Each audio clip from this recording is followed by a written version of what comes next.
Bonjour à tous, je m'appelle Saint-Ov Benjo, je suis porte-parole francophone au bureau du Premier ministre d'Israël et voici le point de presse quotidien. Quand les stratèges et analystes politiques tentent d'expliquer ce que font les pays et les groupements en conflit, leur principal critère d'analyse est basé sur les intérêts. En Occident, nous pensons généralement aux intérêts tangibles, territoire, ressources naturelles ou stratégiques, développement de la culture, des médias ou de la monnaie. Cependant, la mission du Hamas, telle qu'elle a été écrite, déclarée et appliquée au fil des décennies, est celle de la guerre sainte. L'extermination des Juifs en Israël n'est que la première étape de cette guerre pour convertir le monde à leur version démoniaque de l'islam. Pour cette mission, aucun sacrifice n'est trop grand et personne n'est à l'abri. Hier encore, nous avons présenté des exemples illustrant comment ils sont capables de tuer sans distinction des femmes et des enfants, même arabes israéliens. Aujourd'hui, nous partagerons avec vous des exemples de leur manipulation cynique et délibérée des enfants de Gaza comme bouclier humain. Cette expression de bouclier humain est couramment utilisée, mais pas toujours bien comprise. Voici ce qu'elle signifie.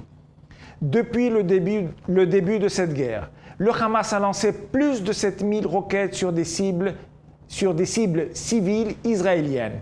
Mais le Hamas choisit aussi minutieusement ses sites de lancement. Les sites sont choisis non pas pour améliorer la précision ou la portée de leurs tirs, ils sont sélectionnés afin que la riposte israélienne, indispensable pour neutraliser ces menaces, puisse causer un maximum de dommages collatéraux parmi les civils et susciter ainsi l'indignation à Gaza et à l'échelle internationale. Ces sites mettent davantage en danger ceux qui se trouvent à proximité car un pourcentage significatif des roquettes explose au lancement ou dévie de leur trajectoire. Ce fut le cas d'ailleurs à l'hôpital Al-Ali, comme l'ont relevé les analyses et les enregistrements vidéo présentés par des médias internationaux, dont la BBC et Al Jazeera.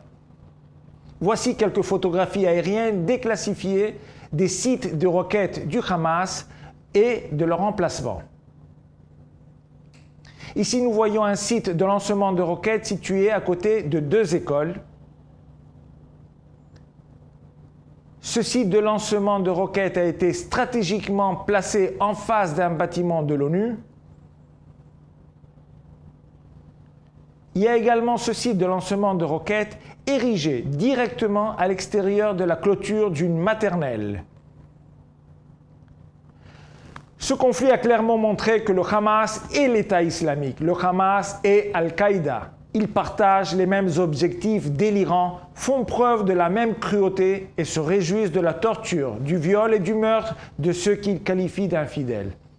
Dans une interview accordée à Sky News hier, le président israélien Herzog a partagé d'autres preuves troublantes à ce sujet, notamment des preuves que le Hamas avait l'intention d'utiliser un agent chimique au cyanure contre la population civile.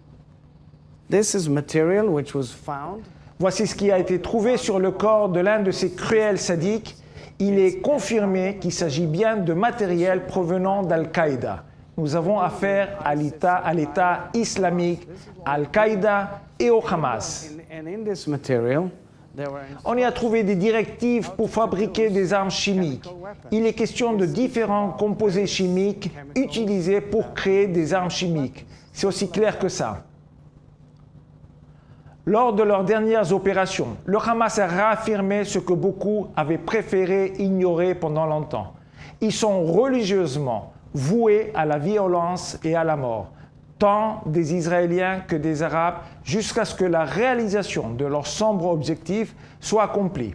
Dans cette guerre qui nous a été imposée, Israël a un objectif très clair, démanteler le Hamas, éradiquer leurs capacités politiques et militaires et libérer Gaza de leur règne de torture et de terreur.